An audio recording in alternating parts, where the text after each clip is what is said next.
Elliot Friedman said, quote, I do think we'll see Karlsson talk, but I don't know if I expect it until this summer, which again echoes a lot of what we've been saying on this show, that it is hard to get a Erik Karlsson deal done in a short amount of time. He was told, or not he was told, but he told Rob Rossi of The Athletic that he hasn't been asked to waive his no movement clause as of Sunday. So it feels like if the Penguins were going to make this deal before Friday, they would have at the very least been far enough down the road that Karlsson would have been made aware that there is a team on the other end. And I'm sure there's teams that are talking, but it doesn't feel like there's anything that's going to be able to get close enough for them to approach Erik Karlsson here in the next week, which makes a lot of sense because we mentioned it again.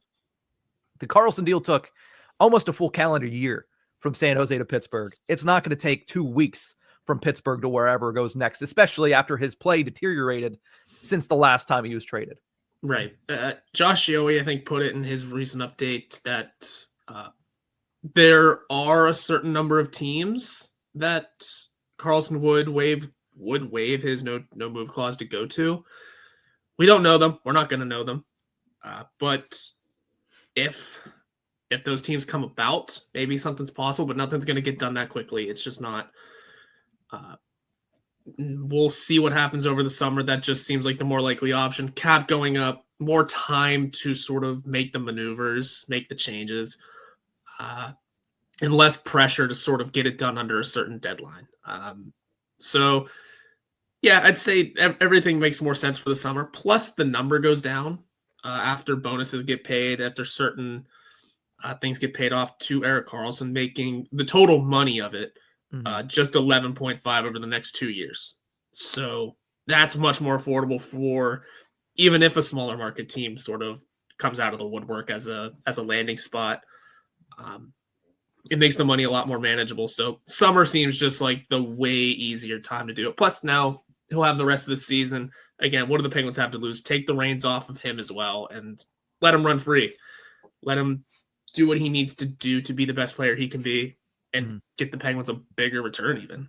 Yeah, I mean, it's a simple fact of the Penguins have played 6 games since the Four Nations break. The first 3 were absolutely horrendous. The last 3 have been exciting. And part of that is, well, they haven't been playing good defense, but they've been playing a little bit better offense. I mean, at this point, what do you have to lose? Just have exciting hockey games and get people in the building because they're going to see a 6-5 hockey game. It is frustrating for anybody that likes structural hockey, but at the same time, you can't tell me that you didn't have fun watching that game on Sunday afternoon. It was frustrating, but it was fun. And I think that's what the Penguins need to lean into here to get people in the building for the last month of the season. But not to beat a dead horse, and we will talk about kind of the Sabres of it all and a little bit about Nola Chari, but outside of the fact that there's the money, there's the time that's kind of making this unlikely to happen before Friday, Erik Karlsson, even at his best, brings a lot of negatives along with a lot of positives. And I feel like teams that are trying to go for it right now, they're trying to avoid negatives as much as humanly possible.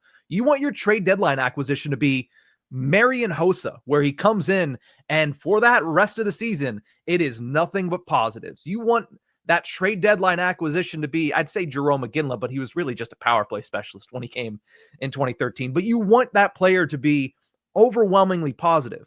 If you bring on Karlsson, your net defensive ability is going to drop, and it's not going to drop a little bit. It's going to drop significantly unless you can put somebody that is a stout defensive defenseman that can make up for his deficiencies right next to him. So again, I don't want to bash on the guy too much, but if you bring him in during the deadline, that has to be a factor too. And a lot of contending teams are going to look at it and say, he'd be great, but what if it is the same exact thing as it is in Pittsburgh, where it just doesn't mesh well and we have to play him and we also have to suffer the consequences of he doesn't play great defense. So again, there's a lot of factors that go into this, but I think overwhelmingly the message that is being given to you by us is this is probably not going to happen this week. But keep your eyes open for this summer. That'll be interesting.